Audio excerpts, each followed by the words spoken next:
لیکن تجھے پتہ نہیں کہ یہ کسی ماں کا بیٹا ہے، پتہ نہیں کسی بیوی کا شوہر ہے۔ ایک ہمارے دوست ہیں، بزرگ ہیں، ان کا داماد فوت ہو گیا، نشہ کرتا تھا۔ تو میں تعزیت کرنے ان کے گھر پہنچا تو کھڑے ہو گئے ہاتھ باندھ کے، کہنے لگے حضرت صاحب باقی ساریاں گلاں چھڑ دیو، صرف نشے تے تقریر کریا کرو۔ وہ جب جیتا تھا تو تب بھی اس کے بچے یتیم ہی تھے، یتیم ہی تھے۔ میری بیٹی جب میرے گھر آتی تھی اور میں اپنے پوتوں کے اترے کپڑے اسے پہننے کو دیتا تھا تو میرا کلیجہ پھٹتا تھا، اور میری بیٹی اس کی زندگی میں بھی بیوہ کی زندگی گزار رہی تھی۔ وہ میری بہوؤں کے اترے ہوئے کپڑے پہنتی تھی، کوئی دعا کرو، کوئی جلسے کرو، یہ لت ختم ہو جائے۔ اور کہنے لگا اب میرے وہ چلا تو گیا ہے، دادا دادی اس کے پہلے کوئی نہیں، چچا ہے کوئی نہیں، جب تک تو میں زندہ ہوں ان نواسوں کو کوئی روٹی کا لقمہ، کوئی کپڑا مل جائے گا۔ لیکن سوچتا ہوں میں بوڑھا ہوں، مر گیا تو ان کو کوئی پوچھے گا بھی نہیں، کون ان کی خبر۔ اتنا ظلم اس قوم سے، اتنی زیادتی، اور آرام سے لکھ کر لوگ گزر گئے کہ یہ 70 لاکھ ہے، ان کا درد تو سمجھو، تکلیف تو سمجھو۔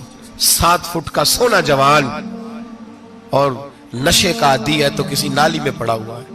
اور میں نے کہا اس قوم کے ساتھ اس سے بڑا بھیانک مذاق کیا ہوگا۔ کوئی دانشور تھا بڑا ظالم، اس ظالم سے کوئی مشورہ لینے آیا، اس نے آ کے کہا تو بڑا ظالم ہے، بڑے کڑوے مشورے دیتا ہے، میرا ایک دشمن ہے، میں اس سے بدلہ لینا چاہتا ہوں، میرا دل کرتا ہے اس کا بچہ قتل کر دوں تاکہ وہ تڑپے۔ تو ظالم نے کہا اسے قتل نہ کر، وہ تو اس کا باپ 2-4 مہینے رو کے چپ کر جائے گا، پھر میں سخت سزا دینا چاہتا ہوں، مشورہ دے۔ تو اس نے کہا اس کے بچے کو نشے پہ لگا دے، جس کا بچہ نشہ کرے گا وہ باپ روز مرے گا، روز جیے گا، وہ ماں روز مرے جیے گی، نشے پہ لگا دے۔ اس قوم کے ساتھ سب سے بڑا ظلم یہ ہوا کہ ملت کا جوان نشے پہ لگ گیا، ڈرگز پہ لگ گیا۔ اتنے تباہ حالات ہوئے کہ جوان چڑھتی جوانیاں، اماں نے کتاب دے کے بھیجا تھا، اور کالج سے واپس آئے تو نشے کے ٹیکے ہاتھوں میں پکڑے ہوئے، ٹیکے۔ اور آپ کے اس ملک کے اسلام آباد میں ایک دن میڈیا نے وہ خبر بھی وائرل کی اور وہ چیز بھی دکھائی لوگوں کو، 3 مہینے کا بچہ لے کے نشئی سڑک پہ آ گیا۔ اس نے کہا میرا نشہ ختم ہو گیا، میرا بچہ خرید لو، 2 پڑیاں دے دو۔ تو وہاں بیبیاں جو سن رہی تھی وہ بھی چیخے مار کے رو رہی تھی۔ یہ ظلم کیا اس قوم کے ساتھ، اور کرپشن کی لعنت نے اجازت دی سپلائی کرنے والوں کو کہ گلی گلی بیچے، گلی گلی۔ انہوں نے کچھ تھوڑا ظلم نہیں کیا ان حکمرانوں نے، اور ہماری اپوزیشن اس کو نہ صرف اتنا پتا ہے کہ یہ جائیں اور ہم آئیں، اس سے زیادہ کوئی غرض نہیں۔ بھائی کرپشن کے خلاف نکلے ہو تم، نشے کے خلاف کس دن نکلو گے؟ جوئے کے خلاف کس دن؟ قوم تو مر رہی ہے نشے سے، اس کے خلاف میدان میں کب آؤ گے؟ صرف اتنا ہے کہ یہ جائیں اور ہماری باری آئے، اس سے زیادہ کچھ نہیں۔ جتنے مجرم وہ ہیں اتنے ہی تم بنتے جا رہے ہو، اس لیے کہ اصل بات پر نہ وہ آتے ہیں اور نہ اصل بات پر یہ آتے۔ بھائیو، میرے نبی پاک صلی اللہ تعالی علیہ وسلم، اور ایک اور تماشا ہے، یہ میرے پہ اللہ کا یہ احسان رہا، اس لیے نہیں کہ میں پرہیزگار آدمی ہوں، نیک ہوں، اس لیے نہیں، ویسے ہی اللہ بعض اوقات اسباب بناتا ہے، سبب بناتا ہے۔ مجھے نہ شراب کے رنگ کا پتہ ہے، نہ اس کی خوشبو کا پتہ ہے، نہ میں نے کبھی زندگی میں دیکھی ہے۔ یہ کرم ہے میرے حضرت صاحب کا، میں نے نہیں دیکھی، مجھے نہیں پتا کیسی ہوتی ہے، کچھ باتیں میں نے سنی ہیں۔ ایک محفل میں بیٹھا تھا مجلس میں، تو ایک شخص نے کہا کھانسی نہیں جاتی بچے کی، دوسرا اس کو مشورہ دے رہا ہے، کھانسی نہیں جاتی، بڑی دوائی دیسی بھی فلاں بھی بڑی کھائی، مشورہ دیا اس کو کہ تو اس طرح کر، اس کو نا شراب کے 2-4 چمچے پلاؤ، کہتے ہیں جی اس کو نا یہ پلاؤ تو صحیح ہو جائے گی۔ تو میں نے پلٹ کے اس کی طرف دیکھا، میں نے کہا کوئی عقل کا کیا مشورہ کرنا مولانا، میرا تجربہ ہے۔ میں نے کہا تیرا تجربہ افضل ہے یا رسول اللہ کا فرمان زیادہ افضل ہے؟ تیرا تجربہ افضل ہے۔ حضرت ام سلمہ رضی اللہ تعالیٰ عنہ کہتی ہے میں نے عرض کی یا رسول اللہ صلی اللہ علیہ وسلم، میری بچی بڑی بیمار ہے، تو مجھے کسی نے کہا ہے یہ تھوڑی سی نشے والی چیز ہے، یہ بنا کے تیار کر کے دو، صحیح ہو جائے گی، بیمار ہے بچی تو یہ نشے والی چیز ہے، اس کو تیار کر کے دو، تھوڑا نشہ ہے۔ اگرچہ بعض، میں نے شروع میں کہا، بعض لوگ مریض کو، سخت مریض کو ایسی ادویات جو مجبوری بن جائے اس کی گنجائش اور اجازت دیتے ہیں. محتاط علماء تو اس میں بھی بہت ساری چیزیں پہلے بیان کرتے ہیں، لیکن اس نے کہا جی میرا نشہ دینا ہے شفا کے لیے. حضرت ام سلمہ کہتی ہے میرے نبی پاک نے میری طرف دیکھا، میری طرف. تو میں نے کہا یا رسول اللہ آپ کیا فرمانا چاہ رہے ہیں؟ تو نبی پاک نے فرمایا ام سلمہ کبھی ناپاک چیز میں بھی شفا ہوئی ہے، کبھی ناپاک چیز میں بھی، کبھی شراب اور خمر میں بھی شفا ہو سکتی ہے. شفا رب کریم نے رکھی ہے پر شہد کے اندر رکھی ہوئی ہے، شفا اللہ نے رکھی ہے قرآن مجید میں رکھی ہوئی ہے. تو اس میں بھی کبھی یہ حضور نے بیان کیا ہے کہ اس کے اندر شفا ہو سکتی، تو امت کتنی دلیری کرتی ہے جو یہ مشورے دیتی ہے کہ اس کے اندر نشہ ہے، شراب ہے، تو کھانسی چلی جائے گی تو فلانی بیماری چلی جائے گی.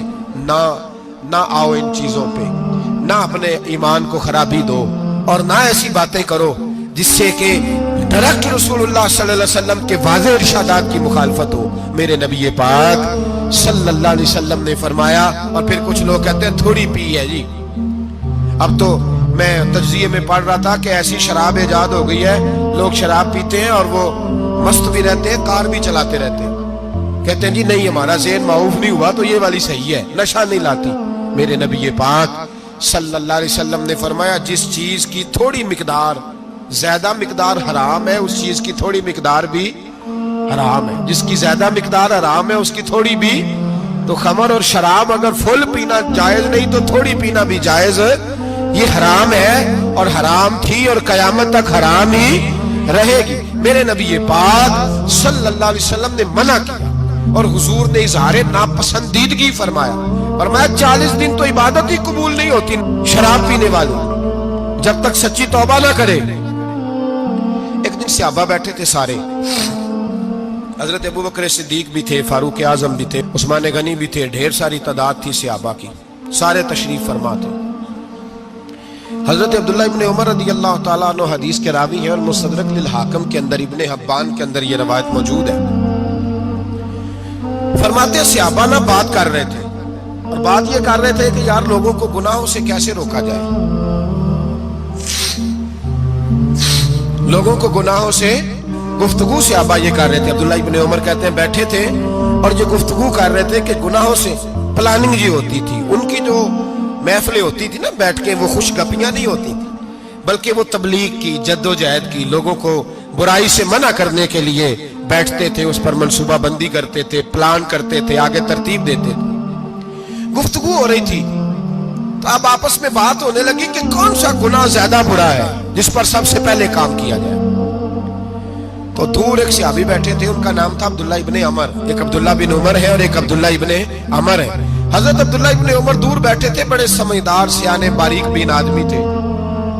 تو حضرت عمر فاروق اپنے بیٹے سے کہنے لگے جا عبداللہ ابن عمر سے پوچھ کے آ کہ سب سے سخت گناہ کون سا ہے. توجہ ہے میرے بھائیوں، ادھر دیکھیے گا میری جانب، پوچھ کے آ کہ سخت گناہ کون سا ہے.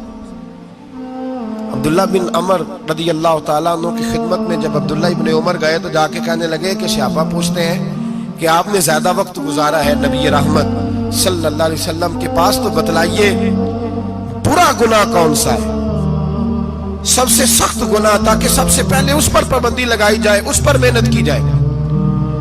تو حضرت عبداللہ ابن عمر کہنے لگے صحابہ کو جا کے بتا دو کہ سب سے برا گناہ شراب پینا، سب سے برا گناہ، اور یہ ام الخبائث ہے، برائیوں کی جڑ ہے، گناہوں کی ماں ہے، یہ بنیاد ہے، باقی گناہ اسی سے شروع ہوتے ہیں. کہتے ہیں میں نے آ کے بتایا تو حضرت ابو بکر صدیق رضی اللہ تعالیٰ عنہ سیدنا فاروق اعظم کہنے لگے خود جاتے ہیں، ان کے پاس خود جاتے ہیں، چونکہ ہم نے بات سننی ہے ہم خود جاتے ہیں اور ان سے جا کر کے سوال کرتے ہیں کہ اگر آپ کو اس تفصیل کا پتہ ہے نا تو اس کے پیچھے بھی کوئی تفصیل ہوگی جو میرے نبی پاک نے بیان کی ہوگی صلی اللہ تعالی علیہ وسلم. اس تفصیل کا بھی آپ کو پتہ ہوگا جو نبی پاک نے بیان کی ہوگی، اس بات کے پیچھے جو بیک گراؤنڈ ہے، جو پس منظر ہے. فرماتے ہیں کہ ہم اٹھے، عبداللہ ابن عمر کے پاس گئے، ان سے جا کے پوچھا کہ جناب آپ نے یہ تو فرمایا ہے شراب ام الخبائث ہے، تو اس کے پیچھے پس منظر کیا ہے؟ تو عبداللہ ابن عمر کہنے لگے یہ میں نے اپنے پاس سے نہیں کہا، یہ میں نے نبی پاک سے سنا ہوا ہے. حضور سید عالم صلی اللہ علیہ وسلم بیٹھے تھے تو حضور نے فرمایا شراب یہ نشہ یہ برائیوں کی ماں ہے. اور پھر حضور نے ایک مثال بیان فرمائی. نبی رحمت علیہ السلام نے فرمایا بنی اسرائیل کا ایک واقعہ ہے. ایک خوبصورت جوان تھا, ایک عورت کا دل آ گیا اس پر. یہ یاد رکھ لیں, ہم لڑکوں کو منع کرتے رہتے ہیں لیکن ہمیں گھر کی بچیوں پر بھی توجہ دینی ہوگی, ہمیں ان کے فون پر بھی نگرانی کرنی ہوگی, ہمیں وہاں بھی غور کرنا ہوگا. اس لیے کہ اگر کوئی بچی گنجائش نہ دے تو میرا خیال ہے کہ لڑکا جرت کرنے کی طاقت نہیں رکھتا. تو وہاں بھی ان کی اماں سے کہے کہ پابندی لگائے, بچی کسی کا موبائل لے کر کے کہیں اس کو استعمال تو نہیں کر رہی, اس پودے پر بھی توجہ دے, درخت بننے سے پہلے اس کی بھی نگرانی کریں, یہ بھی بڑا ضروری کام ہے. عورت کا دل آ گیا تو نبی پاک علیہ الصلوۃ والسلام فرماتے اس نے کوئی بہانہ لگایا, کسی کو کہا کہ اس نوجوان کو بلا کے لاؤ, اس کو کہو کہ ہم نے کوئی گواہی لینی ہے تجھ سے. وہ نوجوان آیا, ایک کمرے میں داخل ہوا تو اگلے کمرے میں لے گئے, وہاں داخل ہوا تو اس سے اگلے کمرے میں لے گئی, وہ داخل ہوا تو اسی طرح 7 مکفل کمروں میں لے گئی. میرے کریم رسول میرے محبوب پاک علیہ السلام فرماتے ہیں, صحابہ کو سمجھا رہے ہیں میٹھے لب و لہجے میں, فرماتے ہیں جب سب سے پچھلے کمرے میں لے گئی تو ایک لڑکا بندھا ہوا تھا وہاں رسیوں سے, شراب کا پیالہ پڑا ہوا تھا. اور بی بی کہنے لگی کوئی گواہی شواہی نہیں لینی, تجھے اس لیے بلایا ہے کہ تیرے اوپر دل آ گیا ہے, اب میرے ساتھ منہ کالا کر. تو وہ جوان کہنے لگا نہیں, میں نے اپنے نفس کو پاک رکھا ہوا ہے, میری نظر بھی پاک ہے, دل بھی پاک ہے, اور اس کی برکت یہ ہے کہ رب نے میری روح کو بھی پاک رکھا ہوا ہے, تو میں یہ حرکت نہیں کر سکتا. پاک لوگ پلید کاموں کی جانب توجہ نہیں کرتے, میں یہ حرکت نہیں کر سکتا. اقبال نے اپنے بیٹے کو دعا دی تھی, اس نے کہا تھا حیا باقی نہیں ہے زمانے کی آنکھ میں, خدا کرے کہ رہے تیری جوانی بے داغ, خدا کرے کہ رہے تیری جوانی بے داغ. کہا میرے ساتھ منہ کالا کر, اس نے کہا میں نہیں کرتا. کہنے لگی چل پھر اس کو قتل کر, اس کو میں نے باندھا ہوا. اس نے کہا میں قتل کیوں کروں, میری کیا دشمنی ہے. کہا پھر شراب پیو, کہا میں شراب بھی نہیں پیتا. تو کہنے لگی اب تو میں نے تجھے اپنے چنگل میں پھانس لیا ہے, اب تو یہاں سے بچ کے جا نہیں سکتا, اور اگر تو باہر جائے گا تو میں شور کروں گی, لوگ جمع کروں گی, اس نے میری عزت آبرو پہ ہاتھ ڈالا ہے, تو بچ تو نہیں سکتا, ایک کام تو کرنا پڑے گا. محبوب فرماتے اس نوجوان نے سوچا کہ زنا بھی بہت بڑا جرم ہے, قتل بھی بہت بڑا گناہ ہے, چلو اب مجبوری ہے تو شراب پی لیتا ہوں. لیکن وہ سمجھا نہ کہ شراب